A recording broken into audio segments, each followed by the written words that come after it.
Marcus Everett stepped off a dusty bus into Harrow's humid dusk, suitcase heavy in his calloused hand, expecting a quiet start as the city's new police captain. A patrol car screeched up, and Lieutenant Raymond Holt, bat swinging, mistook him for a drifter, snarling vile slurs and smashing the suitcase to splinters.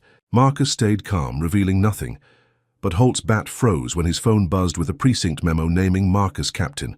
Holt's glare burned with promised vengeance. What war would this spark? Before diving into this story, let me know where you're watching from. And if you stand for justice, hit like and subscribe because tomorrow's special episode will grip your soul. The evening heat clung to Harrow like a fever, its air thick with the stench of oil and rust from factories long past their prime, as Marcus Everett hauled his battered suitcase up the steps of his new loft, a glass and steel refuge rising stark against the city's decay. His broad shoulders ached from the bus ride, but his sharp eyes caught the jagged scrawl before his key touched the lock. "Go home," slashed in red paint across the door, the letters dripping like blood under the flickering porch light. His jaw tightened, the echo of Raymond Holt's slurs from the bus stop still roar in his ears, but he forced a steady breath, pushing the door open to a sleek interior of polished wood and wide windows framing Harrow's fractured skyline. 42 years of life had taught him to expect resistance, from Cleveland's precinct battles to this new captaincy meant to tame a corrupt force, yet the paint's venom stung deeper than he'd admit, a warning that Holt's bat was just the beginning. He set the suitcase down, its splintered frame a relic of last night's clash, and snapped a photo of the vandalism, fingers steady on his phone despite the pulse hammering in his chest. No police report yet. He'd handled this his way quietly, until he knew the battlefield. Morning broke grey over Harrow, the sun struggling through a haze of smog as Marcus strode toward the precinct, a squat brick fortress bristling with antennas and guarded by chain-link fences sagging under years of neglect. His navy suit, crisp despite the humidity, marked him as an outsider among the faded uniforms milling outside, their whispers curling like smoke as he passed. Inside, the air was stale with coffee and sweat, desks cluttered with papers and half-empty mugs, and every eye turned to him, some curious, others cold. Lieutenant Raymond Holt stood at the briefing room's head, his grizzled beard framing a smirk that didn't reach his pale eyes, his bat nowhere in sight, but its shadow looming in the way he gripped the podium. "Welcome our new captain," he drawled, a voice thick with mockery, as Marcus stepped forward, scanning the squad of 30 officers, their faces a mix of guarded nods and outright scowls. He caught the word trouble hissed between two deputies, both white, their badges glinting like knives under the fluorescent glare, and his gut twisted at the familiarity of it, the same resistance he'd faced breaking Cleveland's old boys' club. Holt's introduction dragged, laced with jabs about fresh blood and new rules, each word a barb meant to undermine before Marcus could even begin. Marcus took the podium, his voice low but firm, cutting through the room like a blade. "I'm here to rebuild trust," he said, eyes locking on Holt's, then sweeping the squad. "Harrow's bleeding and we're the ones to stop it. Crime's up 20% and half this city doesn't believe we'll show up when they call. That changes now." A few officers shifted, one nodding faintly. A black woman in the back whose nameplate read Carter, but most stayed stone-faced, arms crossed, Holt's influence a wall he'd have to crack brick by brick. He outlined his plan. Community patrols. Body cam audits, no more shortcuts. "Questions?" he asked, and Holt's hand shot up, slow and deliberate, his smirk widening. "Sounds like a lot of paperwork, Captain," Holt said, leaning back. "Hope you're ready for the pushback." The room chuckled, a low rumble of loyalty to their real leader, and Marcus held Holt's gaze, unflinching. "I've handled worse," he said, voice steady, but inside he clocked the challenge, Holt's game already in motion. The briefing ended and Marcus retreated to his office, a cramped box with peeling paint and a desk buried under files, the precinct's chaos laid bare in stacks of unclosed cases. He was barely through the first report when his phone buzzed, a notification from a local news site splashing his face across the screen under a screaming headline. "New Captain's Dark Past, Assault on Officer." His pulse spiked as he clicked, finding a grainy photo of him shoving a white cop in Cleveland, torn from context, a disciplinary hearing he'd won when the officer's corruption surfaced. Now it was twisted, captioned with lies claiming he'd attacked without cause, a thug in a suit unfit to lead. Comments flooded in, venomous and racial, calling him a fraud, a danger, demanding he quit. His fingers hovered over the keyboard, tracing the post to an anonymous account. But the timing reeked of Holt, the smirk from the briefing a blueprint for this hit. Marcus leaned back, chair creaking, and forced his breathing to slow, knowing a rash move would play into Holt's hands. He needed proof, not anger, to turn this knife back. By noon, the precinct's hum grew sharper, voices rising outside his door as a crowd gathered beyond the fences, their shouts piercing the thick windows. Marcus stepped out, finding 100 protesters, mostly white, waving signs scrawled with, "No thug, Captain," and "Harrow deserves better," their chants a drumbeat of hate stoked by the viral photo. A bottle sailed over the fence, shattering on the pavement inches from his polished shoes, and officers smirked from the sidelines, Holt among them, arms crossed, his silence louder than the mob. Marcus's chest tightened, the paint on his loft, tear flashing in his mind, but he squared his shoulders, striding toward the precinct gate where reporters shoved mics in his face, cameras flashing like gunfire. "Is it true you assaulted a cop?" A woman in a blazer barked, and he met her eyes, voice calm as granite. "I've spent 20 years serving," he said, loud enough for the crowd. "That photo's a lie, and I'm here to prove it. My door's open, to anyone who wants the truth." His words hit like a spark, a few protesters faltering, their signs dipping as murmurs rippled through the throng.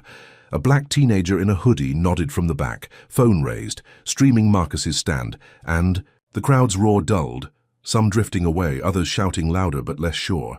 Marcus turned, catching Holt's glare from the precinct steps, the lieutenant's jaw twitching as his smear unraveled. Inside, Officer Carter caught his arm, voice low. "That was bold, Captain," she said, eyes wary but warm. "Watch your back.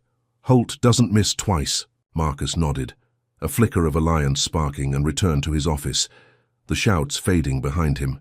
He pulled up the precinct server, digging for the photo's source, fingers flying as he traced IP logs, his mind sharp despite the days.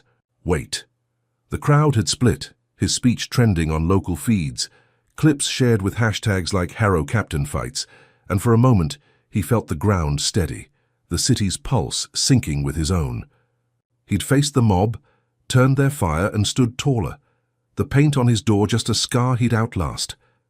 Night fell hard over Harrow, the loft's windows catching the city's neon flicker as Marcus sank into a leather chair, suit jacket off, the day's battles etched in the tension of his shoulders. His phone glowed with text from his sister, Lena, checking in from her bakery across town, her words a balm. "You got this, Mark. Keep swinging." He smiled faintly, typing a reply, when a new alert pinged, a live feed from a protest still simmering. Downtown. The teenager from earlier was there, streaming, his voice cracking as he praised Marcus, but the crowd's mood had shifted, uglier now, slurs flying. Marcus's gut twisted, sensing Holt's hand, and he grabbed his keys, ready to head out, when a glint caught his eye from the parking lot below.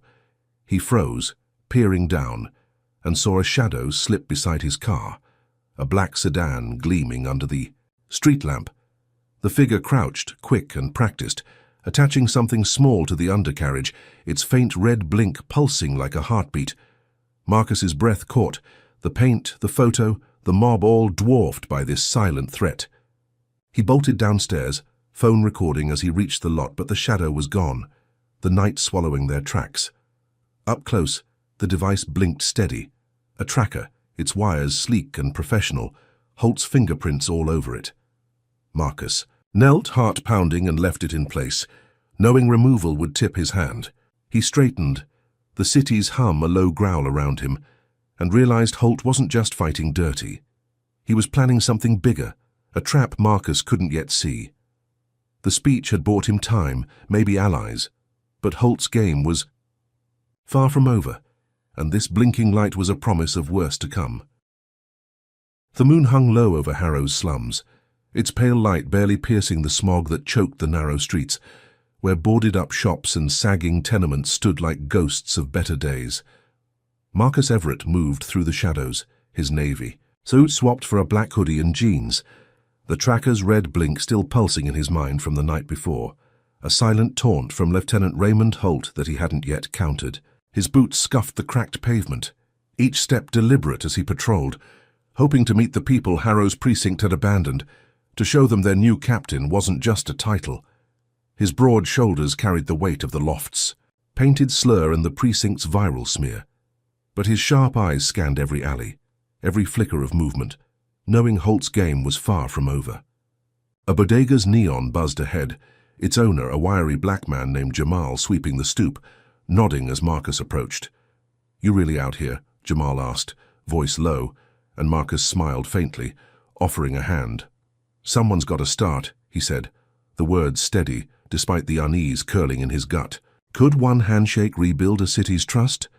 Or was he walking into a trap he couldn't see? The slums grew quieter past midnight, the air heavy with humidity that stuck to Marcus's skin as he turned down a dead-end street, the bodega's glow fading behind him. A rustle broke the silence, sharp and deliberate, and his pulse kicked up, hand hovering near the phone in his pocket. Before he could turn, 3 figures emerged from the dark, Holt's deputies, their badges glinting. Under a flickering street lamp, baseball bats swinging loosely in their grips. The tallest, a lean man with a scar slicing his brow, spat a slur that cut through the night, his voice a growl of hate as he stepped closer, bat raised.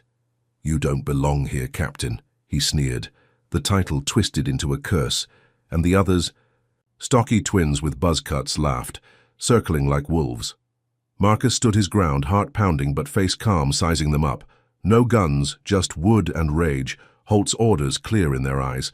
"Why send dogs when you could face me yourself?" he asked, voice low, buying time. But the scar-faced deputy swung, the bat whistling toward his ribs. Marcus ducked, the air splitting inches from his chest, and lunged, tackling the deputy to the pavement, their bodies slamming into gravel with a crunch that echoed off the tenements. The twins charged, bats cracking against his back, pain exploding in white-hot bursts as he rolled free, blood trickling from a split lip. He scrambled up, breath ragged, and blocked another swing, wrenching a bat from the shorter twin's grip, its weight solid in his hands. He swung back, connecting with the twin's knee, a sickening pop dropping him howling, but the scar-faced deputy was on him again, fist slamming Marcus's jaw, stars bursting in his vision. They beat him down, slurs raining with every strike, filth, thug, nobody, each word a blade as sharp as the wood bruising his ribs, his arms, his spine. His badge, pinned inside his hoodie, tore free in the scuffle, and the scar-faced deputy snatched it, grinning as he pocketed the gleaming shield. "You're nothing now," he spat, kicking Marcus's side one last time before they vanished into the dark, their laughter a fading venom.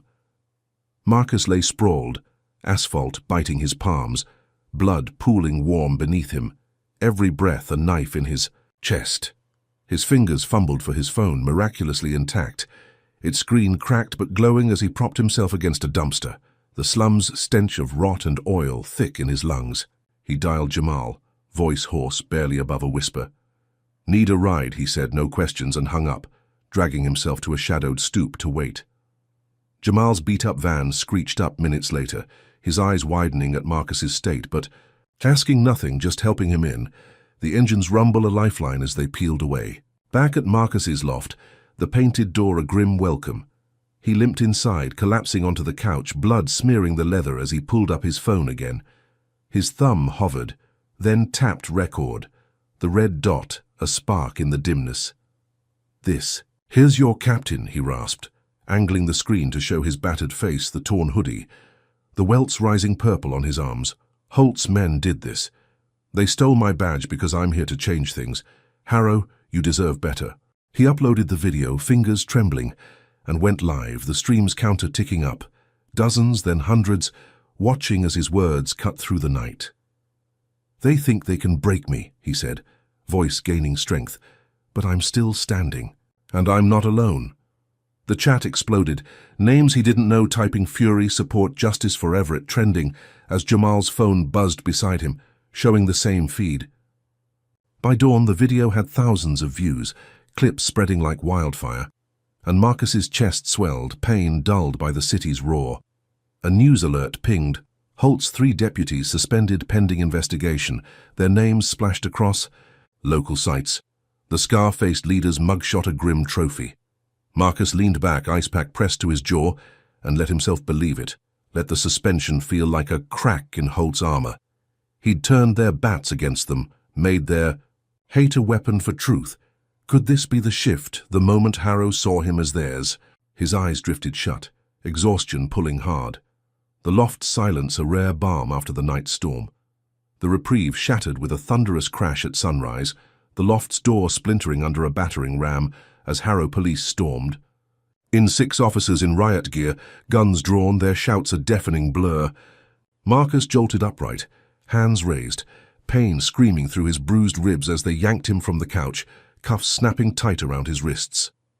"Suspicion of robbery," the lead cop barked, a white man with a shaved head and Holt's smirk.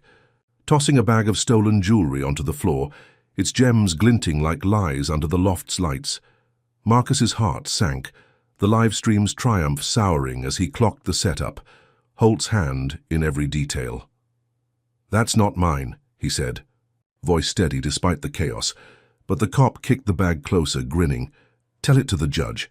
They dragged him down the stairs, the painted door swinging wide, and Marcus glimpsed his car in the lot, the tracker's blink gone, replaced by Holt's next move.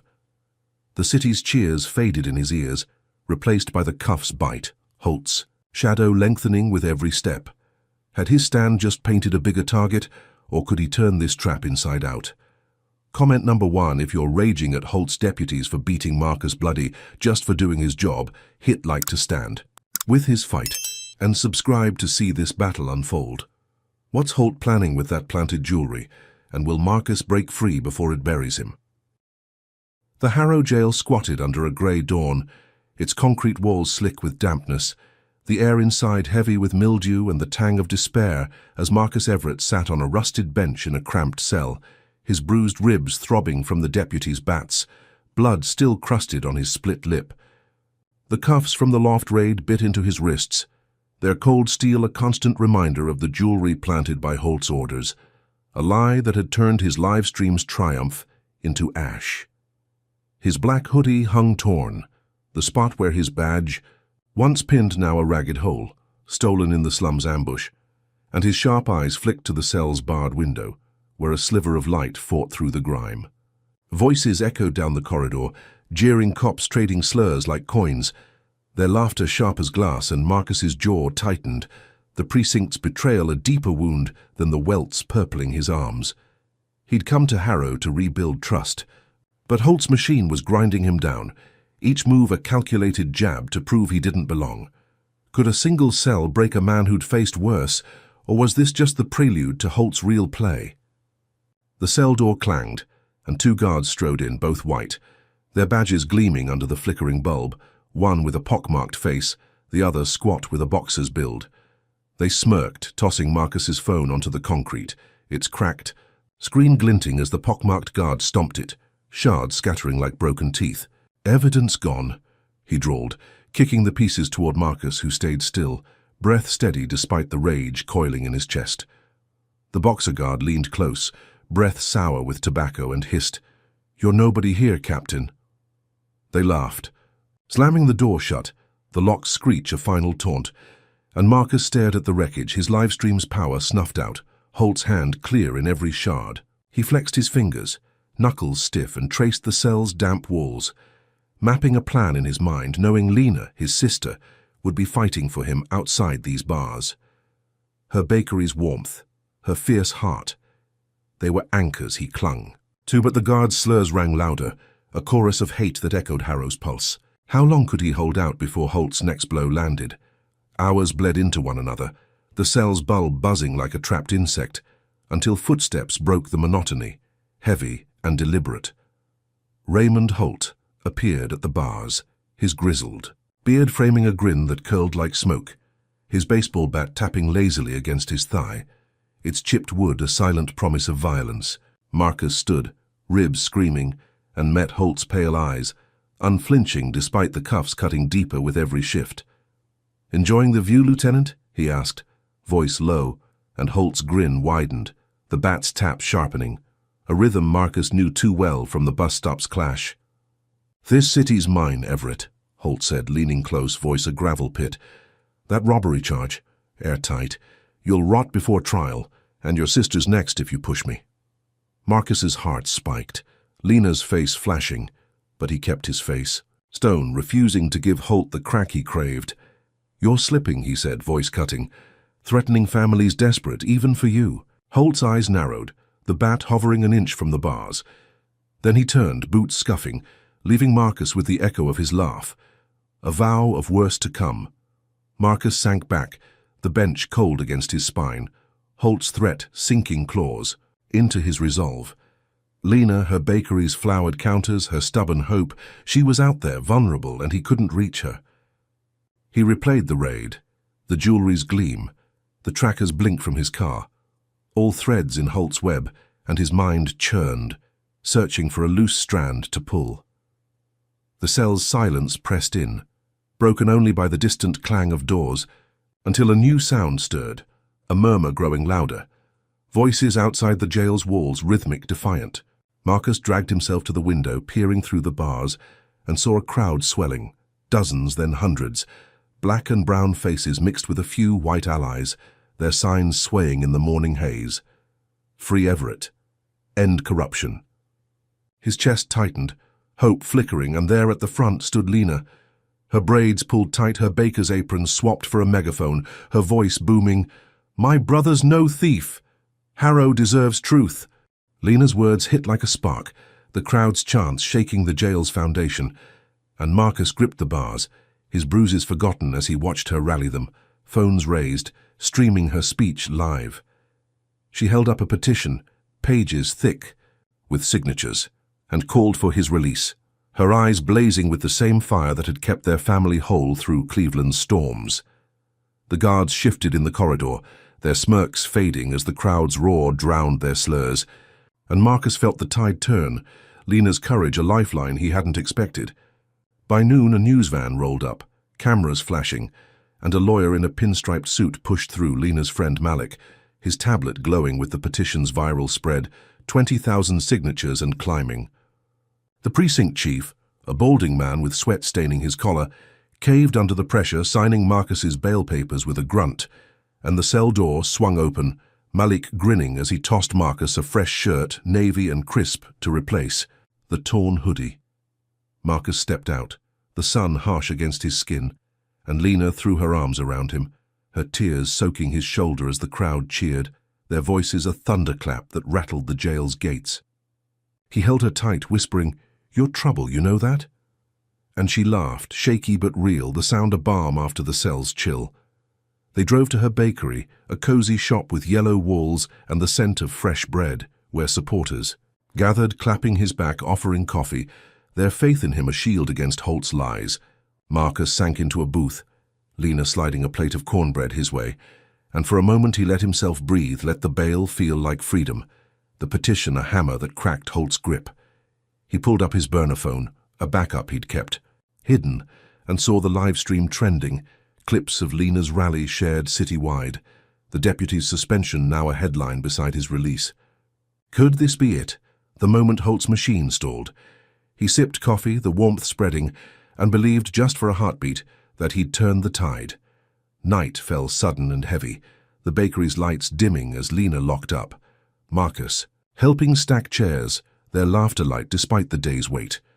He was grabbing his jacket when a roar split the silence, a bottle shattering through the bakery's window, flames erupting as it hit the floor, liquid fire spreading fast across the wooden counter. Marcus yanked Lena back, heart slamming, and dove for a fire extinguisher, spraying foam as smoke choked the air. But the blaze roared louder, glass cracking under the heat. He grabbed Lena's hand, pulling her toward the back door, flames licking at their heels, and they burst into the alley, coughing, her apron singed, his shirt scorched. The bakery burned, yellow walls blackening, and Marcus spun, spotting a patrol car idling across the street, Holt's silhouette unmistakable in the driver's seat. his laugh a low growl cutting through the siren's wail. Marcus's blood boiled. Lena's gasp, a knife in his chest as she clutched his arm. Her heart reduced to ash. He scanned the alley, spotting a brick with a note tied to it, scrawled in Holt's jagged hand. "Your address is out." "Run!" Holt had leaked his home to a hate group, and this fire was their opening shot, a strike that dwarfed the jail's cuffs, turning Marcus's freedom into a trap he couldn't escape. The dawn smoked over Harrow's fringes, a haze of ash and ruin cloaking the city, as Marcus Everett crouched in a safe house, a crumbling shack tucked behind a rusted chain-link fence, its peeling walls swallowing the light after the bakeries. Inferno. His broad shoulders slumped under a singed navy shirt, the fire's heat still clinging to his skin, while Lena huddled beside him, her braids tangled with soot, her baker's apron charred at the edges, her eyes red but steady as she clutched a blanket scavenged from the floor. The loft was gone, torched by Holt's hate group, and now her bakery lay in cinders, the yellow walls Marcus had helped paint reduced to blackened scars, a loss that cut deeper than the jail's cuffs or the deputy's bats. His sharp eyes darted to the shack's cracked window, the city's hum a distant growl beyond the slums, and his mind churned, replaying Holt's laugh from the patrol car, the brick's scrawled threat. "Your address is out. Run!" They'd fled here, a hideout Jamal had whispered about before the crowd dispersed, but safety felt like a lie. Holt's reach a venomous tide Marcus couldn't outrun. Could a shack's shadows shield them from a man who'd burn a city to keep his throne? Marcus rigged a laptop, its screen flickering alive with a shaky signal, the only weapon he had left after the jail guards smashed his phone, its livestream proof lost to Holt's boot. His fingers, bruised from the alley fight, flew across the keys, digging into Harrow's digital underbelly, precinct leaks, council records, anything to strike back. Lena brewed coffee on a camping stove, the bitter scent cutting through the shack's mildew, and handed him a mug, her voice low. "We can't stay long, Mark," she said, and he nodded, knowing Holt's hate group wouldn't stop at fire. Hours bled into noon, the laptop's hum a lifeline until a file surfaced, a thread he yanked hard, emails linking Holt to Councilman Edgar Vance, a silver-haired racist with deep pockets, funding off-book ops to clean Harrow of outsiders. Like Marcus. The proof glowed, dates and dollar signs tying Vance to the deputy's bats, the jewelry frame, and now the bakery's blaze, a conspiracy Marcus could wield like a blade. He drafted a press release, voice rough as he read it to Lena. "This ends him," he said, and her faint smile was a spark in the gloom. By afternoon, Marcus hit send, the laptop whirring as the release blasted to every news outlet in Harrow, his words sharp and unyielding. "Lieutenant Raymond Holt and Councilman Edgar Vance have bled this city dry. Their hate a cancer I'm cutting out." Evidence attached, emails bared. The story broke like thunder, screens across town flashing his face beside Vance's smug grin and Holt's grizzled scowl. Reporters swarmed City Hall, mics thrusting, and the mayor, a wiry man with a nervous tick, faced the cameras, sweat beading on his brow as he announced Holt's suspension, effective immediately pending a full probe. Marcus watched the live stream from the shack, the mayor's words a balm against the fire's sting, and Lena squeezed his arm, her whisper fierce, "You did it, Mark." The city stirred, protests forming downtown, signs swaying with "Holt out," and Marcus felt the tide shift, his chest swelling as the shack's walls seemed to breathe easier. He'd exposed Holt's puppet master, turned their cash into chains, and for a moment he believed it, believed the suspension was a lock snapping shut on Holt's reign. The safe house grew still as dusk crept in, the protests hum a distant lullaby through the slum's grime, and Marcus sank into a creaky chair, Lena curling beside him on a cot, her warmth a flicker in the damp air. He pulled up the burner phone, its cracked screen lighting up with texts from Jamal Carter, allies rallying to his stand, and the news looped the mayor's speech, Holt's precinct badge stripped, his bat nowhere in sight. Could this be the break, the moment Harrow's corrupt heart cracked open? Marcus let himself hope, let the crowd's chants wash over him, a shield against the night's weight until a new sound jolted him upright, a crack splitting the silence, tires screeching outside the shack. He bolted to the window, peering. through a slit, and saw floodlights blaze, a SWAT team swarming the lot. Black-clad figures with rifles drawn, their shouts cutting through the thin walls. "Marcus Everett, come out now, hands up." His heart slammed, Lena gasping as he yanked her down. The shack's floor splintering under their weight as the battering ram hit the door, wood exploding inward. Marcus shielded her, a bullet grazing his shoulder, blood blooming red against his navy shirt as he shoved her behind a sagging couch, pain a hot stripe he ignored. The lead officer, a squat man with Holt's smirk, barked, "Kidnapping suspect, surrender or we shoot." And Marcus's gut twisted, the mayor's words a lie. Holt had flipped. He raised his hands, voice steady. "She's my sister. You've got nothing." But they lunged, slamming him to the ground, cuffs snapping tight as Lena screamed, "Mark!" They dragged him outside, the shack a ruin, and Marcus glimpsed a forged 911 call on the officer's tablet, accusing him of abducting Lena, Holt's voice crackling through a recorded tip. The crowd from downtown was gone, replaced by news vans, circling, broadcasting live as he was shoved into a van, blood dripping onto the metal floor. Lena fought free, clawing at a deputy's arm, her sobs raw as Marcus yelled, "Run! Get Malik!" She bolted, vanishing into the slum's maze, and the van lurched. Harrow's streets blurring past as Marcus replayed Holt's laugh, the firebombing's echo, this raid a venomous escalation he hadn't seen coming. The precinct loomed, but they veered to a warehouse, a black site off the grid where deputies dumped him in a chair, rifles trained on his chest. A radio crackled, Holt's orders clear, plant it, and Marcus froze as they tossed a bag of cocaine onto a table, its plastic glinting, then kicked it toward Lena's bakery on a map, smirking, "She's next, Captain." His shoulder throbbed, blood, soaking his sleeve, and he realized Holt hadn't just flipped the suspension. He'd turned it into a guillotine, the drugs a noose for Lena's freedom, the raid a strike that dwarfed the fire's ruin. Marcus gripped the chair, knuckles whitening, Holt's shadow a tidal wave he'd have to swim. But how? Comment number 1. If you're furious, Holt still swinging after that suspension, hit like if Marcus's stand against this filth fires you up. And subscribe to catch every brutal twist. How's he breaking out of this black site with Lena's life on the line? The night pulsed through Harrow's underbelly, a maze of cracked streets and rusted warehouses, cloaking Marcus Everett as he stumbled from the SWAT van's black site, his shoulder a throbbing mess of blood and torn muscle, the bullet graze. From the raid soaking his navy shirt crimson, his broad shoulders hunched under the pain, but his sharp eyes cut through the dark, every shadow a threat as he limped toward a hospital 3 miles away, the city's neon buzz, a distant hum over, the slum's silence. The cocaine bag, Holt's taunt for Lena's bakery, burned in his mind, a noose he had to cut before it tightened, and his breath rasped, each step a fight against the dizziness pulling at his edges. He'd slipped the deputy's grip in the warehouse chaos, a dropped rifle giving him seconds to bolt, but Holt's laugh echoed, a promise of worse chasing him through the grime. Could a wounded man outrun a machine that never slept, or was this just a longer fall into Holt's trap?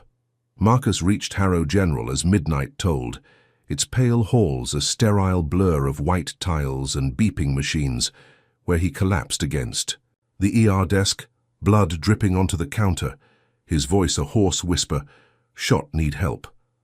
A nurse, a young black woman with tight curls and a name tag reading Grace, rushed him to a curtained bay, her hands steady as she stitched the graze. No questions asked, her eyes flicking to his torn shirt with a knowing glint. "You're that captain," she murmured, threading the needle, and Marcus nodded, wincing as the antiseptic stung, the hospital's hum a shield against the night's roar. Grace slipped him a burner phone from her pocket, its screen uncracked, a lifeline he gripped tight, and he dialed Lena, her voice trembling through the static. "Mark, I'm safe, Malik's got me." He exhaled, relief a fleeting warmth, and whispered, "Stay low, they're framing you next." Grace patched him up, bandages wrapping his shoulder, and he slipped into a back hall, her nod a silent pact as he hacked into a staff computer, its glow lighting his battered face. The precinct's server loomed in the digital haze, a fortress Marcus breached with trembling fingers, his Cleveland days of cracking corruption a muscle memory that flared despite the pain. He found it fast, Holt's, Orders buried in encrypted files, a memo to plant the cocaine in Lena's bakery, signed with his initials, RH, a smoking gun glowing on the screen. Marcus uploaded it to a whistleblower site, his breath ragged as he typed, "This is your captain exposing Lieutenant Raymond Holt's lies," and hit send, the file blasting across Harrow's feeds, newsrooms lighting up as the story broke. By dawn, the governor's voice crackled on a hospital TV, a stern man in a grey suit announcing an investigation into Holt's precinct, his deputies scattering like roaches under the glare, their names splashed beside the memo. Marcus sank into a chair, Grace slipping him coffee, and felt the tide turn, the hospital's sterile air a balm as he watched Holt's machine crack, his shoulders throb, dulled by the wind. Had he finally caged the beast, or was this just a louder echo of the suspension's false hope? The morning sun clawed through the blinds, painting the bay in gold, and Marcus let himself believe it. Let the governor's words feel like a lock snapping shut. Holt's bat silenced at last. He was texting Lena, coordinates for a new safe spot, when his burner buzzed. An unknown number flashing, and his gut twisted as he answered, silence stretching before a video streamed live. Lena's face filled the screen, her braids spilling over a tear-streaked cheek. Her mouth gagged, a bat pressed to her throat by Holt's meaty hand, his grizzled beard framing a grin that split the feed. Marcus's heart stopped, coffee spilling. As he bolted upright, Grace gasping beside him, and Holt's voice rasped through, "You think you've won, Everett? She pays now." The screen cut black, and Marcus roared, slamming the phone down, the hospital's calm shattering as he traced. The signal, a warehouse 5 miles north, its rusted skeleton a tomb he'd storm alone. He stole a janitor's coat, slipping past security, blood seeping through his bandages as he hot-wired a delivery van in the lot, its engine coughing alive under his shaking hands. The drive was a blur, Harrow's streets streaking past, his shoulder screaming with every turn, but Lena's bound image drove him. Holt's bat a guillotine he'd snap in half. The warehouse loomed, its beams creaking under neglect, and Marcus crashed through a side door, boots crunching glass as he spotted her, tied to a chair in the center, her muffled sobs a dagger in his chest. Holt stood beside her, bat swinging, lazily, his pale eyes glinting as he clocked Marcus's approach.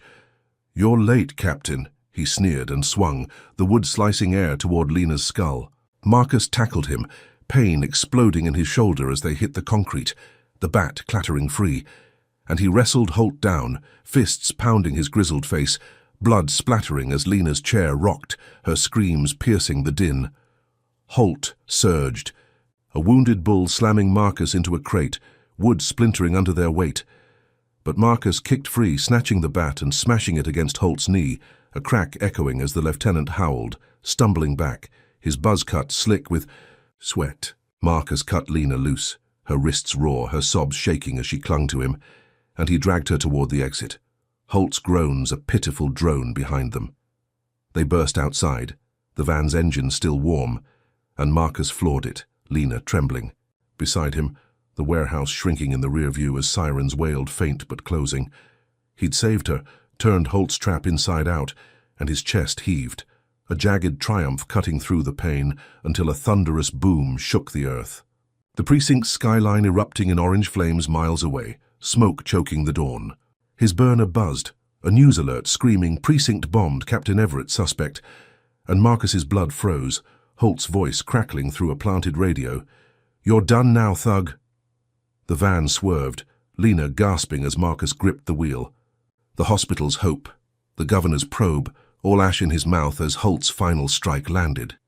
A terrorist label that dwarfed the cocaine frame, the firebombing, every blow before it. He'd beaten Holt bloody, saved Lena, but the precinct's inferno flipped the board, evidence torched, his name smeared across Harrow's feeds as the bomber, Holt's deputies framing him from the shadows. Marcus pulled into an alley, cutting, the engine, his shoulder bleeding anew, and stared at the burning skyline, Lena's hand on his arm a lifeline he barely felt. Holt had escaped, the warehouse a decoy, and this bombing was his checkmate, a war Marcus hadn't braced for, leaving him hunted, his badge a curse he couldn't shed. How could he fight a city that saw him as the enemy? The dawn bled grey over Harrow's slums, a shroud of smoke and ash cloaking the city, as Marcus Everett crouched in the sewers, the precincts bombing a fiery ghost in the sky, its flames licking up from the warehouse escape 3 miles back. His broad shoulders pressed against the damp concrete, the bullet graze on his shoulder seeping blood through the navy shirt, now torn and crusted with grime, while Lena shivered beside him, safe with allies who'd whisked her away in the vans. Chaos? Her braids matted, her eyes hollow after Holt's kidnapping. The van lay abandoned, ditched in an alley when sirens closed in, and now the sewer's stench of rot and stagnant water choked their lungs, a labyrinth Marcus had fled to with Lena's hand in his, the precinct's inferno branding him a terrorist on every news feed in Harrow. His sharp eyes darted to the tunnel's curve, the drip of filth a metronome to his racing pulse, and his mind churned. Holt's radio taunt, "You're done now, thug," a splinter he couldn't pull. Could a man outswim a city's hate when the current pulled this hard? Or was this just the edge of Holt's endgame? Marcus gripped the burner phone, its cracked screen flickering as he patched into a shaky signal, the hospital's lifeline now. His only thread to fight back after the bombing torched his proof. His fingers, stiff with pain, typed fast, syncing with Jamal's stream, the bodega owner's voice crackling through, "Mark, we've got you. Stay low." Lena huddled closer, her breath ragged, and Marcus rigged a live broadcast, the sewer's maw. Gloom framing his battered face, blood streaking his jaw as he spoke, voice rough but unyielding. "This is your captain hunted for a lie. Holt bombed the precinct, not me." He held up the phone, replaying the warehouse fight, grainy footage of Holt's bat at Lena's throat, his grizzled grin a slash of malice, and hit send, the stream's counter spiking, hundreds, then thousands watching as his words cut through the morning haze. The chat erupted, justice for Everett trending again, donations pinging from strangers, a digital roar that drowned the sewer's drip, and Marcus's chest tightened, hope flickering in the dark. Had he turned the city's eyes, or just painted a brighter target on his back? By noon, the broadcast hit Harrow's core, clips spreading like wildfire, protesters rallying downtown with signs scrawled, "Everett's innocent," their chants, shaking the streets as news vans rolled in, cameras flashing on the mayor's pinched face. Marcus watched from the sewer's grate, Lena's hand on his arm as the mayor stepped to a podium, voice clipped, "We've reviewed Captain Everett's evidence. He's cleared of the bombing pending further investigation. Holt's actions are under scrutiny." The crowd cheered, a thunderclap that echoed through the tunnels, and Marcus exhaled, the mayor's words a lifeline pulling him from the muck. He climbed out, Lena at his side, the slum's air sharp against his skin as allies swarmed, Jamal clapping his shoulder, Carter nodding from the edge, her precinct badge glinting with reluctant respect. They drove to a safe house, a brick tenement, with boarded windows, and Marcus sank into a chair, the city's pulse syncing with his own, the broadcaster hammer that cracked Holt's lie. Could this be the break, the moment Harrow stood with him at last? The safe house buzzed with quiet hope, Lena brewing tea in a chipped pot, her smile faint but real, as Marcus pulled up the burner, news looping the mayor's speech, Holt's deputies, named in the probe, their faces splashed beside the warehouse clip. He let himself believe it, let the clearance feel like a shield, the sewer's chill fading in the tenement's warmth until dusk fell hard, a heavy curtain over Harrow's sprawl, and a new shadow crept in, sharp and sudden. Marcus was scanning, feeds tracking Holt's next move, when tires screeched outside. A market 2 blocks away erupting in screams, gunfire splitting the night. He bolted to the window, peering through a slit, and saw chaos unfold. A crowded square of vendors and shoppers scattering as a masked hitman, hired by Holt's venom, shot Jamal in the chest, blood blooming red on his shirt as he crumpled beside. His stall phone still streaming Marcus's broadcast, now a tombstone in the dust. Marcus's heart caved, guilt a fist around his lungs as Lena gasped, "Jamal, no!" The hitman vanished, but Holt's deputies swarmed the scene, planting Marcus's stolen badge beside Jamal's body, its gleam a lie on the pavement, and news cameras. Zoomed in, anchors barking, Captain Everett's badge found at murder site, suspect in revenge killing. The safe house's walls closed in, Marcus's clearance souring as fast as it came, protesters turning feral, their signs dropping, replaced by shouts of "Murderer!" and "Lock him up!" He gripped the burner, replaying the market's feed. Holt's silhouette lurking at the edge, bat gleaming in his grip. His smirk a taunt Marcus couldn't touch. Could Holt flip a city's faith with one bullet? Or was this just the spark to burn Marcus's name to ash? The tenement shook as boots pounded the street, deputies storming closer, their shouts a drumbeat of hate, and Marcus yanked Lena back, heart slamming as they braced for the inevitable. The door splintered, 6 deputies in riot gear crashing in, rifles trained on Marcus's chest, the lead one, scar-faced from the slum's ambush, barking, "You're under arrest, killer." They lunged, slamming him to the floor, cuffs snapping tight as Lena screamed, "Mark, no!" His shoulder throbbed, blood seeping anew as they dragged him outside, the market's chaos replaying on every screen, Jamal's lifeless eyes await Marcus.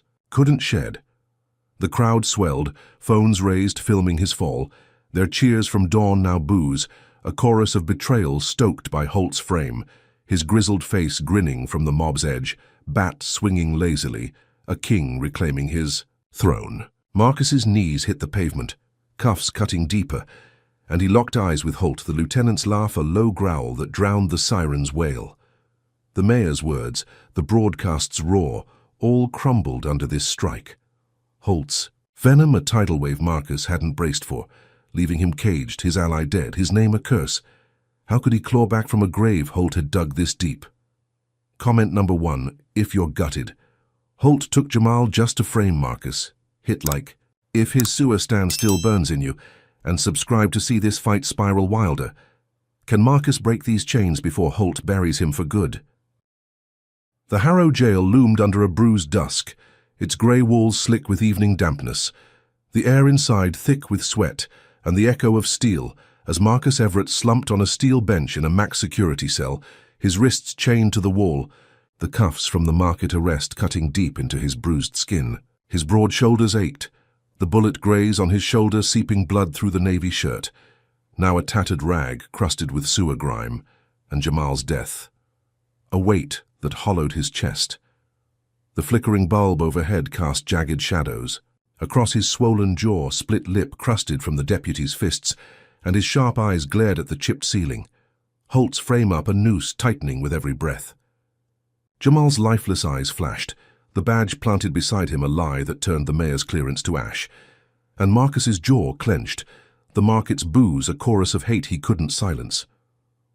Could a cell this cold break a man who'd clawed through sewers, or was Holt's venom just warming up? The cell door rattled, and 3 guards stormed in, Holt's loyalists, their badges glinting under the bulb. The scar-faced deputy from the slums leading with a sneer, his bat nowhere in sight, but his fists clenched tight. They towered over.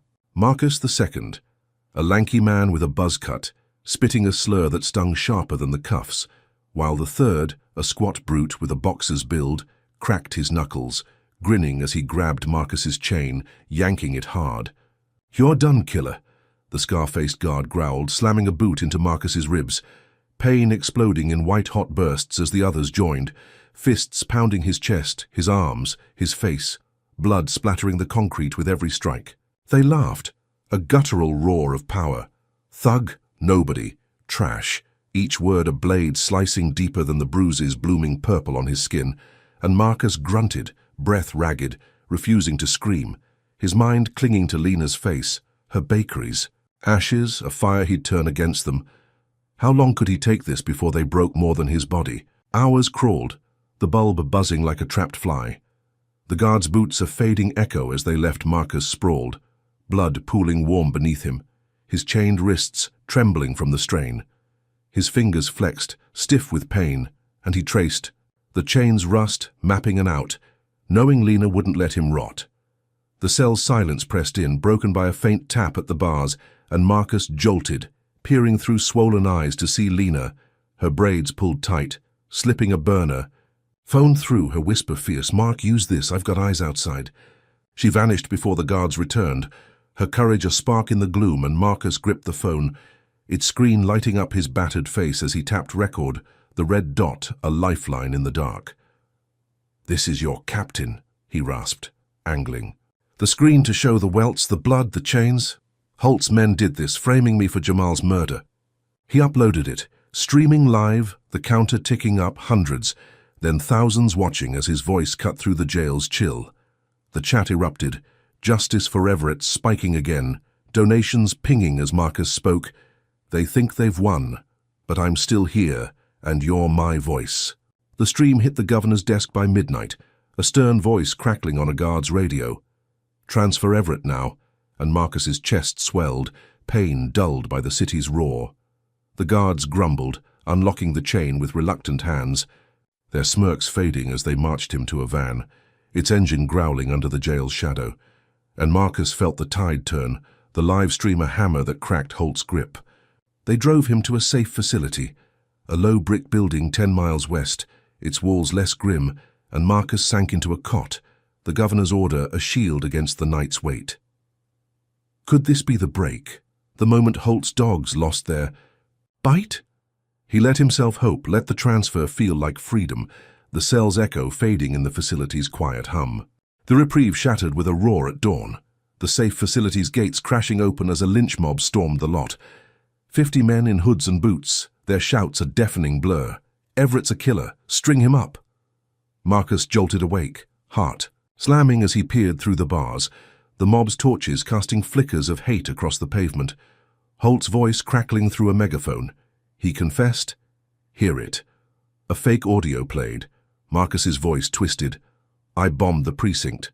Killed Jamal Revenge. And the crowd roared, bottles shattering against the walls, flames licking up as they torched the van outside. Marcus's gut twisted, the live stream's triumph souring as he clocked the setup. Holt's hand in every scream, the confession a lie spliced from his words. The guards froze, outmanned, and the mob breached the gate, fists pounding the bars. A noose swinging in the dawn light, its rope a promise of death Marcus couldn't outrun. He kicked the cot aside, ripping a loose bar from the window, its rust flaking in his grip as he smashed the glass, blood seeping from his shoulder anew. Pain a white-hot flare he shoved down.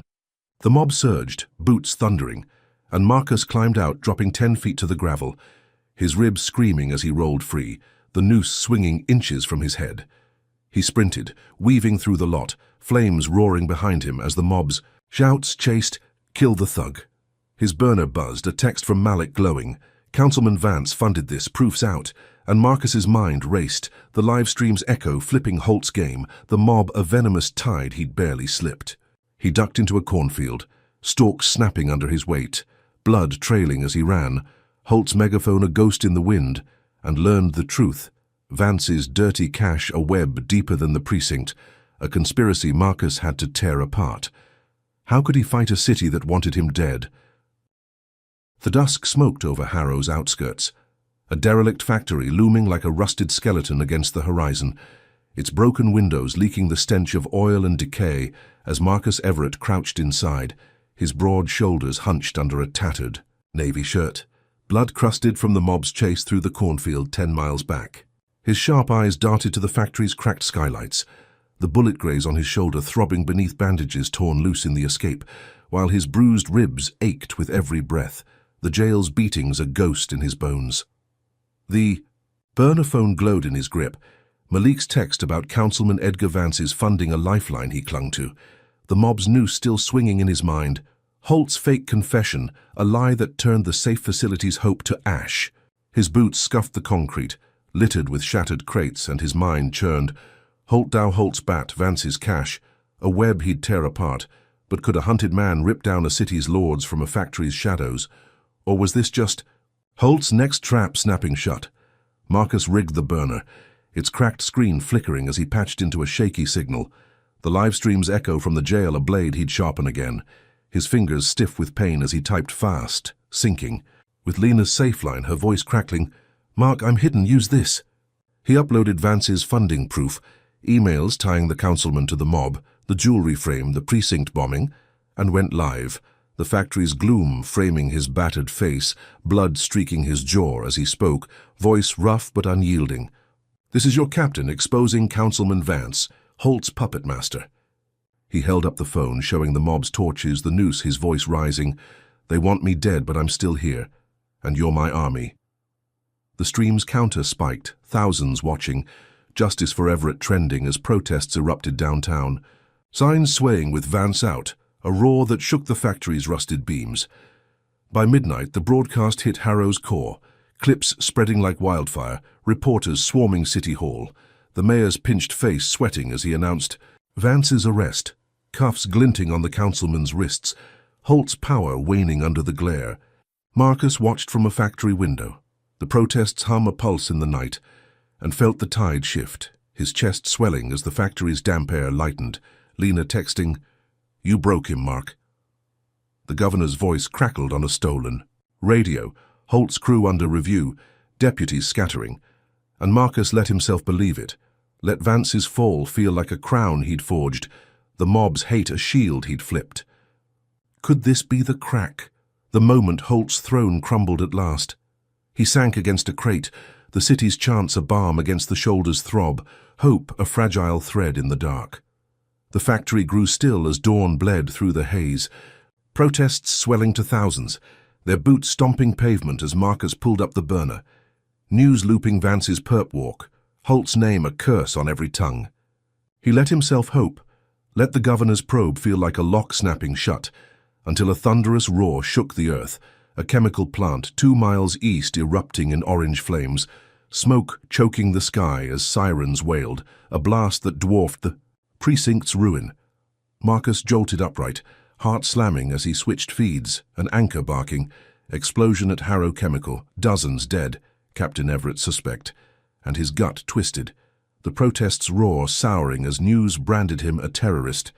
Holt's voice crackling through a planted audio, "He's gone rogue, this is his war." Could Holt turn a city's faith with one spark, or was this the inferno to bury Marcus alive? The factory's walls trembled as bounty hunters swarmed Harrow's outskirts, their trucks screeching through the slums, rifles glinting as they hunted. Marcus posters with his face plastered on every pole. Wanted terrorist, a bounty Holt's cash had stoked. He sprinted through the factory, weaving past rusted vats, his shoulder bleeding anew.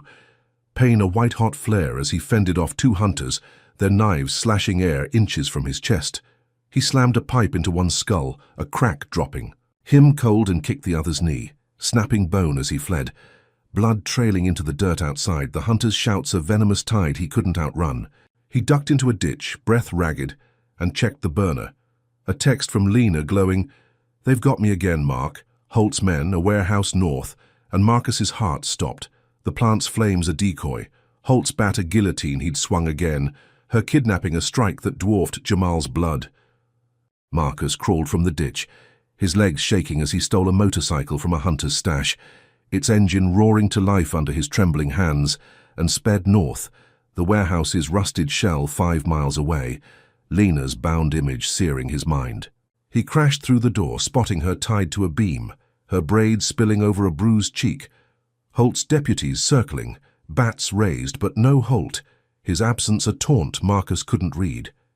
He fought, slamming a deputy's jaw with the pipe, blood splattering as another tackled him, bat cracking his ribs, pain exploding as he wrestled free, cutting Lena loose, her sobs roar as she clung to him. They bolted, the motorcycle's tires screeching, but a bat lay scorched by the curb. Holt's mark a promise he'd strike again. The plant's dead, a weight Marcus couldn't shed. How could he save her when Holt's shadow grew this dark? Comment. Number 1, if you're raging, Holt framed Marcus for that explosion just to keep his grip. Hit like if his factory stand keeps your pulse racing, and subscribe to catch this war's next blow. What's Holt plotting with Lena back in his claws? The night cloaked Harrow's fringes in a shroud of ink, a gang hideout pulsing under a flickering neon sign, its cracked windows leaking cigarette smoke and the low growl of dice on concrete as Marcus Everett slipped inside, his broad shoulders hunched under a tattered navy shirt, blood crusted from the factory's bounty chase 5 miles back. His sharp eyes scanned the room, the bullet graze on his shoulder throbbing beneath torn bandages, while his bruised ribs ached with every step. The chemical plant's explosion a ghost in his mind, its dead a weight he couldn't shed. The motorcycle lay ditched, swapped for stealth, and his burner phone glowed in his pocket. Lena's kidnapping of fire driving him here. Holt's bat by the warehouse curb a taunt he'd answer with blood. He traded a wad of cash from a dead hunter's stash for intel. a wiry thug with a scar across his lip, nodding. She's in Holt's safe house, east side, heavily guarded. Could a gang's whisper outwit a cop's empire? Or was this just Holt's? Bait dangling in the dark. Marcus moved like a shadow, weaving through the hideout's crowd, the air thick with sweat and stale beer, his boots silent on the sticky floor as he clocked exits, faces, weapons. The thug's tip a lifeline he'd test with force. His fingers, stiff with pain, gripped a stolen pipe, its heft a comfort as he slipped out. The city's neon buzz a distant hum over the slum's silence, and sped east on a borrowed bike, its engine a low growl under his trembling hands. Safe house loomed, a brick bunker bristling with Holt's deputies, bats glinting in their grips, and Marcus crashed through a side door, spotting Lena tied to a chair, her braids spilling over a bruised cheek, her eyes wide with fear. He fought, slamming the pipe into a deputy's jaw, bone crunching as blood splattered, and tackled another, wrenching a bat free, its wood solid in his hands as he swung, dropping a third with a crack to the skull, pain exploding in his shoulder. But ignored in the rush. Lena's sobs cut through the din. "Mark, get me out!" And Marcus cut her loose, her wrists raw, her body trembling as she clung to him, but Holt's voice rasped from a corner, "You're too late, Everett." And he triggered. A gas valve, a hiss filling the air as he bolted, deputies scattering. Marcus dragged Lena toward the exit, the safe house's walls trembling as a spark ignited, flames erupting in a roaring wall, orange and vicious, swallowing the chair she'd been tied to. He shoved her outside, the heat searing his skin, his shirt scorching as they stumbled into the night. The bunker an inferno behind them, deputies' screams a fading echo in the blaze. Marcus's chest heaved, blood seeping anew, and he pulled Lena to the bike, speeding away, her arms tight around his waist, the safe house's ruin a jagged triumph cutting through the pain. Had he snatched her from Holt's claws, or just lit a bigger fuse? The motorcycle hummed, Harrow's streets blurring past, and Marcus let himself believe it. Let Lena's rescue feel like a crown he'd forged, Holt's escape a scar he'd outlast. They ditched the bike in an alley, slipping into a tenement safe house, its boarded windows a shield as Marcus sank into a chair, Lena curling beside him, her breath steadying in the damp air. He pulled up the burner, news flashing the inferno. Safe house fire, Holt presumed dead, and his shoulders throbbed dulled. The city's pulse sinking with his own, the blaze a tomb for Holt's reign. Could this be the end? The moment Holt's shadow burned out at last? He exhaled, relief a fleeting warmth, until a new alert pinged, an anchor barking, Captain Everett linked to arson, terrorist suspect, and Marcus's gut twisted, the rescue. Souring as Holt's voice crackled through a planted feed. He burned it, killed my men, revenge. The tenement's walls closed in, Marcus's triumph ash in his mouth as news branded him the arsonist. Holt alive, his grizzled face grinning on. A live stream, I escaped Everett's fire, he's the monster here. Marcus replayed the safe house fight, the gas hiss, the spark, and realized Holt had staged it, torched his own to flip the board. The deputy's death's a lie he'd wheeled against him. Sirens wailed closer now, and Marcus yanked Lena up, heart slamming as he scanned the street.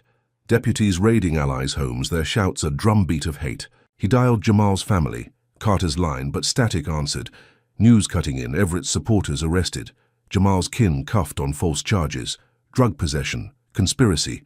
Their faces splashed beside Marcus's, a city-wide curfew. Locking Harrow down, Holt's orders a noose tightening on his network. Marcus bolted to the window, peering through a slit, and saw Carter dragged from her apartment, her badge stripped, her kids screaming as deputies cuffed her, a planted bag of cocaine glinting in the streetlight, Holt's bat nowhere in sight, but its shadow long across the raid. Lena gasped, "Mark, they're gone, all of them," and Marcus's chest caved, guilt a fist around his lungs as he gripped the burner, the safe house's warmth a lie Holt had torched with one move. He'd saved Lena, beaten Holt bloody, but the inferno flipped it, allies lost. The curfew a cage he couldn't break. Holt's venom a tidal wave drowning his stand. Marcus pulled Lena close, her sobs raw, and stared at the burning skyline, the city a predator closing in, his network shattered, his name a curse he couldn't shed. How could he fight when Holt turned his wins to graves? The night draped Harrow's slums in a heavy veil, a crumbling church tucked behind sagging tenements, glowing faintly under a crooked steeple, its stained glass cracked but warm as Marcus Everett slipped inside, his broad shoulders hunched under. A tattered navy shirt, blood-crusted from the safe house inferno 5 miles back. His sharp eyes scanned the pews, the bullet graze on his shoulder throbbing beneath scorched bandages, while his bruised ribs ached with every breath, the curfew's grip a noose tightening on the city. Lena huddled beside him, her braids matted. With soot, her eyes hollow after the motorcycle escape, the loss of Carter, Jamal's family, a weight crushing their resolve. The burner phone glowed in his pocket, its cracked screen a lifeline after Holt's arson frame, and Marcus sank into a pew, the church's musty air a fragile sanctuary, Pastor Ellis, a grey-haired man with a limp, nodding as he locked the door. Could a holy hideout shield them from Holt's venom, or was this just a pew away from his next strike? Marcus rigged the burner, its faint hum cutting through the church's silence, his fingers stiff with pain as he synced with Malik's line. The lawyer's voice crackling, "Mark, I'm safe, pushing evidence." Lena knelt beside him, her hands trembling as she lit a candle, its flicker a prayer in the gloom, and Marcus went live, the church's shadows framing his battered face, blood streaking his jaw as he spoke, voice rough but unyielding. "This is your captain, betrayed by a man I trusted." He uploaded footage of Pastor Ellis taking a wad of cash from Holt's deputy, the scar-faced thug from the slums, a deal to sell them out, and hit send, the stream's counter spiking, thousands watching as he exposed the pastor's Judas kiss. His words rising, "Holt's men raid our allies, but I'm still fighting and you're my strength." The chat erupted. Justice for Everett trending, a roar that shook the pews. By midnight, the broadcast hit Harrow's core, clips spreading like wildfire, protesters swarming the precinct with signs scrawled, "Ellis sold us," their chants a pulse. In the night as news vans rolled in, cameras flashing on the mayor's pinched face. Marcus watched from a stained glass slit, Lena's hand on his arm, as the governor's voice crackled on a radio. Holt's suspended deputies arrested, cuffs glinting on the scar-faced thugs' wrists, their bats confiscated, Holt's grip slipping. Under the glare, Lena whispered, "You turned it, Mark." And Marcus felt the tide shift, his chest swelling as the church's damp air lightened, the pastor slinking away, head bowed, the stream a hammer that cracked Holt's crew. Could this be the break? The moment Holt's dogs lost their teeth? He let himself believe it, let the arrests feel like a crown he'd forged, the curfew's weight lifting in the church's quiet hum. The church grew still as dawn bled through, the glass protests swelling downtown, their boots stomping pavement as Marcus pulled up the burner, news looping the deputy's perp walk, Holt's name a curse on every tongue. He let himself hope, let the governor's probe feel like a lock snapping shut, until a thunderous boom shook the earth. Lena's bakery, 2 miles west, erupting in orange flames, smoke choking the sky as sirens wailed, a blast that dwarfed the safe house's ruin. Marcus jolted upright, heart slamming as he switched feeds, an anchor barking. Bakery bombed during protest, dozens injured, Captain Everett suspect, and his gut twisted, the church's peace souring as Holt's voice crackled through a planted audio. "He's a terrorist, this is his revenge." Could Holt flip a city's faith with one spark, or was this the blast to bury Marcus alive? The church's walls trembled as Marcus sprinted to the altar, peering through the glass, and saw the bakery's yellow walls collapse, protesters scattering, their signs dropping as news branded him the bomber, Holt's deputies raiding the scene, planting evidence in the rubble. He yanked Lena back, her scream raw. "My shop, Mark!" And Marcus's chest caved, guilt a fist around his lungs as he gripped the burner, replaying the blast, Holt's silhouette lurking at the edge, bat, gleaming in his grip, a taunt he couldn't touch. The pastor's betrayal, the deputy's cuffs, all ash in his mouth as a new alert pinged. A video from Holt streaming live, Lena tied to a chair, her braids spilling over a bruised cheek, his grizzled voice rasping, "She's alive, Everett. Come get her or she's next." Marcus's heart stopped, the bakery's flames a decoy, Holt's bat a guillotine he'd swung again, her death a lie to break him. Marcus bolted from the church, Lena's real hand in his, the video a trap he'd unravel, and stole a car from the lot, its engine roaring to life under his trembling hands, speeding west through the curfew's grip, the bakery's ruin a beacon in the haze. He crashed through a barricade, spotting protesters trapped in the rubble, their screams piercing the din, and leapt out, pulling a woman from the wreckage, her leg crushed, blood soaking his shirt as he hauled her to safety. Then another, teen with burns. His sobs roar as Marcus worked, dozens saved but Lena's shop gone, her dream ash under his boots. He turned, scanning the chaos, and saw Holt's deputies circling, bats raised, but no Holt. His absence a taunt Marcus couldn't. "Red." Lena clung to him, her voice breaking. "I thought I was there," and Marcus's mind raced, the video a fake, her real presence a lifeline he'd hold. But the bombing a strike that dwarfed the church's peace, Holt's venom a tidal wave he couldn't outswim. The night smoked over Harrow's industrial edge, a rusted mill sprawling like a decayed beast against the horizon, its beams creaking under the weight of neglect as Marcus Everett crashed through a splintered door, his broad shoulders hunched. Under a tattered navy shirt, blood crusted from the bakery's rubble 2 miles back. His sharp eyes burned, the bullet graze on his shoulder throbbing beneath scorched bandages, while his bruised ribs screamed with every step, the bombing's toll a weight crushing his resolve.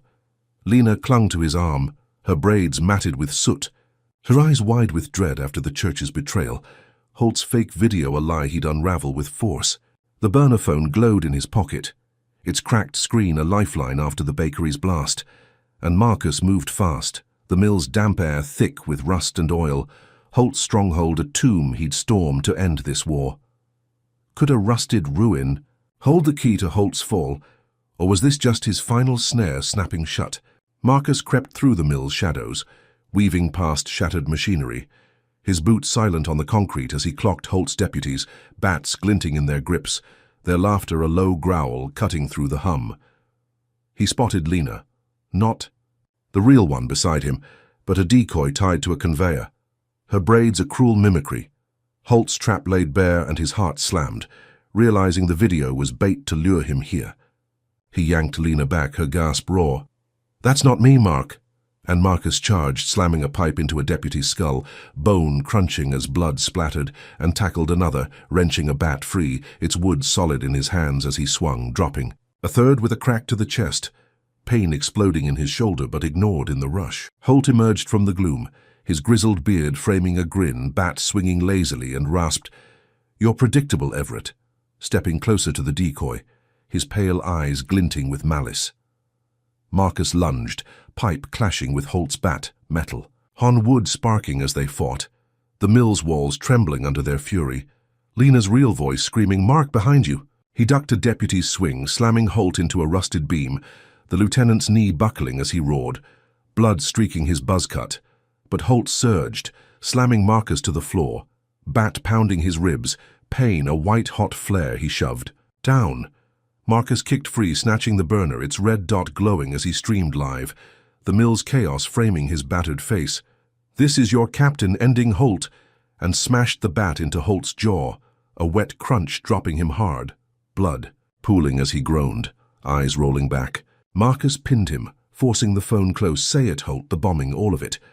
And Holt rasped, "I did it, the bakery, the precinct, to bury you," his confession a flood of venom captured live, thousands watching as Marcus hit send.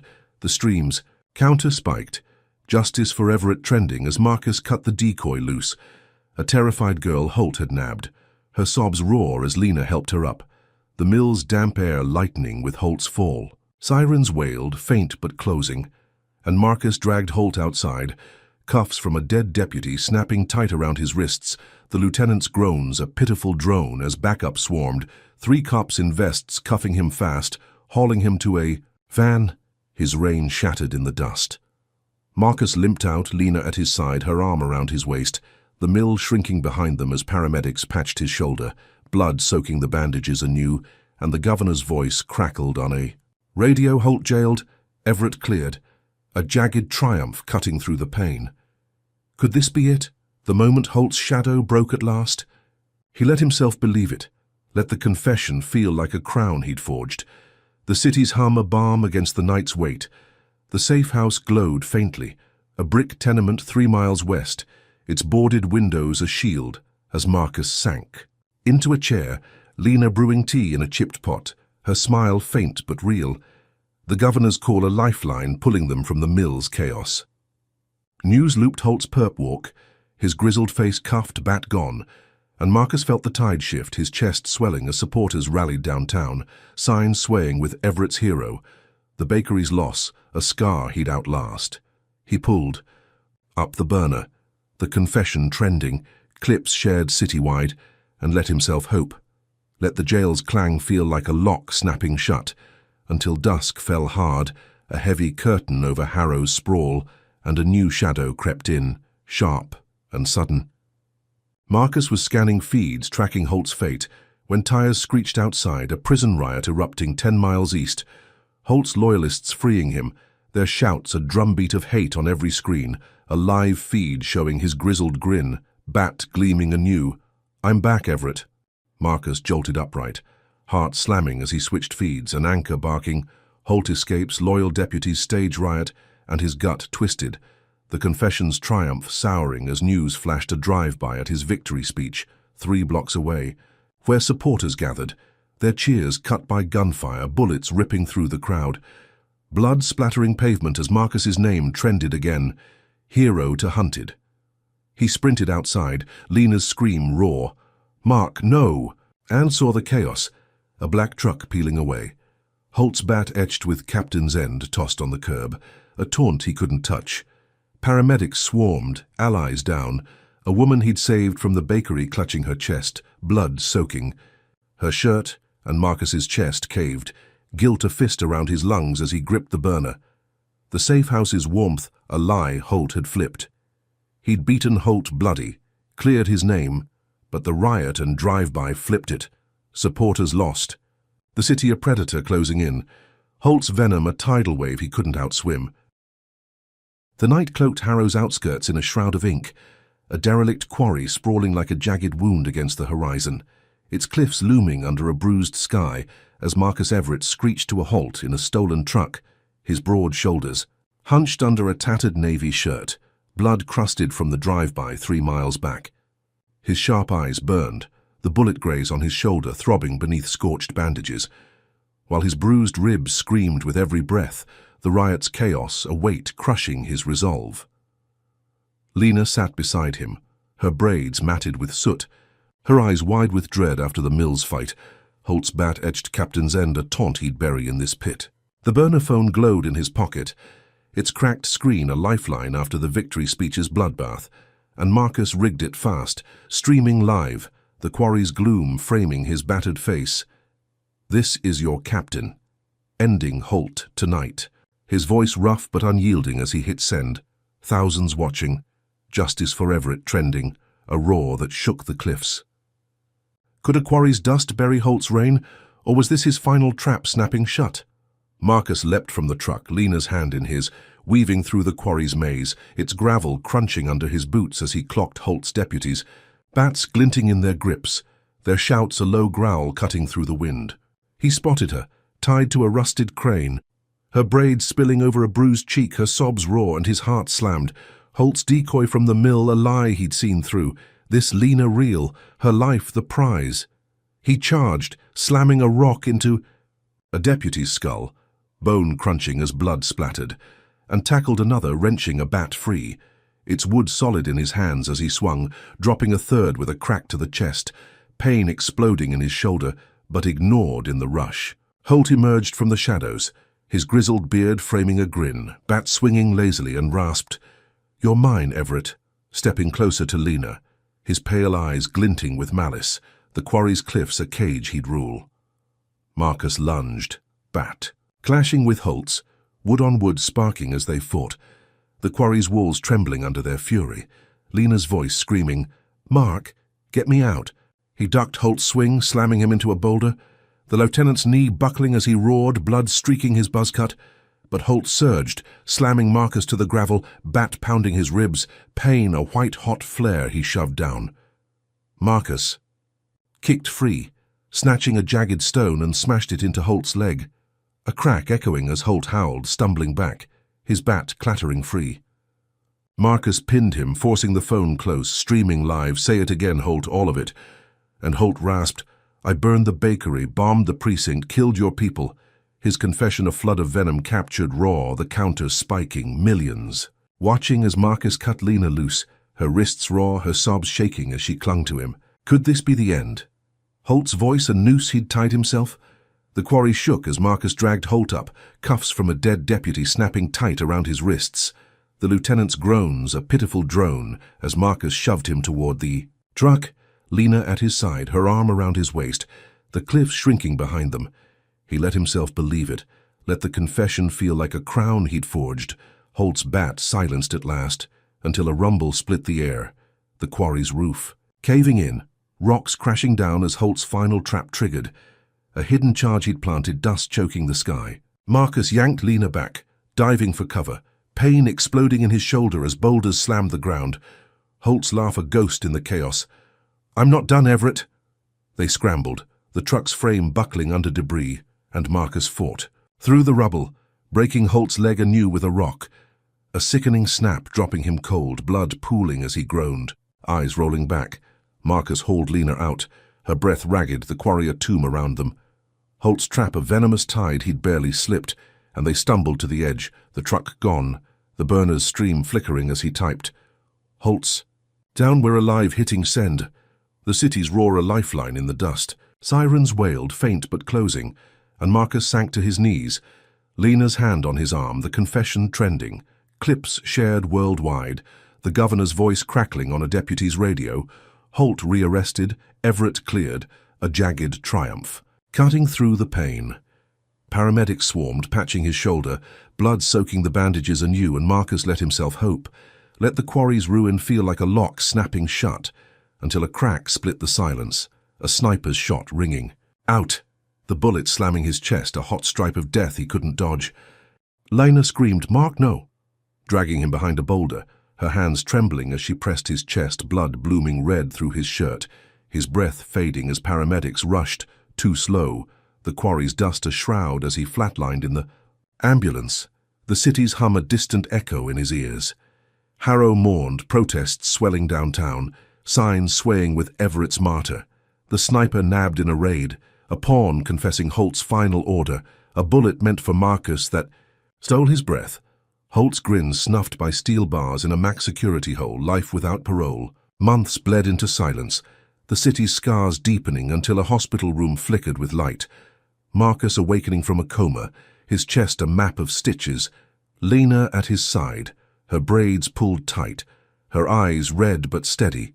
The precincts, brass pinning the captain's badge on his gown in a quiet ceremony. Their nods grim as Harrow healed. Marcus sat up, the hospital's sterile hum a balm against the quarry's dust.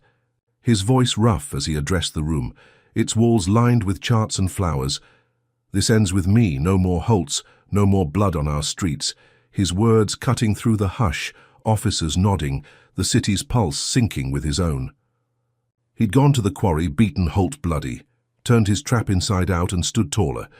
The snipers shot a scar he'd outlast, Holt's rain ash like the bakery, the precinct, the safe house. Could this be the crown, the moment Harrow claimed him at last? He exhaled, the badge heavy, the hospital a throne he'd claimed through ruin, until dusk crept in, a quiet shroud over the city, and Lena leaned close, her whisper chilling his. "Blood, I've got something, Mark." Sliding a letter from her pocket, her neat script glaring up, a secret she'd hidden in the chaos. Marcus frowned, the hospital's hum fading as he tore it open, her words a hammer on his skull. "Mark, if you're reading this, I survived, but I was training nights at the academy to join you, to wear the badge, to fight beside you." His breath caught, the paper shaking, her secret slicing through him. "I wanted to surprise you, be your partner, not just your sister, but if Holt got me, keep going for us." A photo slipped free. Lena in a cadet uniform, her smile wide. A dream snuffed by the sniper's aim. The bullet meant for him, finding her in his mind. A theft he'd never forgive. He stared, chest caving, the badge a weight that crushed him. Now her blood a ghost on his hands. The hospital's gleam a hollow shell around a victory turned to ash. She'd been his shadow, his strength, training in secret to stand with him, and Holt had ripped it away. The quarry's triumph a lie he'd lived, her real death a twist flipping it all. Marcus folded the letter, hands trembling, and limped to the window, the city lights flickering below. A sprawl he'd rule with her ghost at his side, the captaincy a crown of thorns he'd wear for her, the fight unending. Holt's defeat a bitter footnote in a war that cost him everything. He'd tracked Holt to the quarry, broadcast his fall, turned the sniper's shot into a coma he'd clawed from, but Lena's secret flipped it, her dream dying in his arms as he'd screamed in the dust, a truth he couldn't unsee. How could he lead when her badge lay buried with her? This story cuts deep, revealing the brutal cost of systemic racism and the unyielding strength it takes to fight it. Marcus Everett's journey teaches us that resilience isn't just surviving hate. It's turning it into a weapon for change, even when the price is everything you love. His battles against Lieutenant Raymond Holt show how power can corrupt, how one man's prejudice can spark a war, and how justice often demands more than we can bear. Lena's hidden dream to join Marcus as a deputy underscores the quiet courage of those who stand with us. Their sacrifices are silent fuel for the fight. The tale hammers home that victories against racism are rarely clean. They're forged in loss, grit, and a refusal to break. It's a stark reminder that systems don't bend without pressure, and change isn't won alone. It's a collective roar that echoes beyond the ashes. Marcus's rise to captain isn't a fairy tale ending. It's a scarred beginning, a call to keep pushing when the world burns down around you. The lesson here is raw. Hate can destroy, but defiance can rebuild, and every step forward carries the weight of those left behind. So, what's your take on Marcus's fight? Comment below if his stand moves you. Hit like if you feel Lena's loss. Subscribe for more hard-hitting truths, and share to amplify this call for justice. Thanks for riding this roller coaster with us. Here's to strength in the face of fire.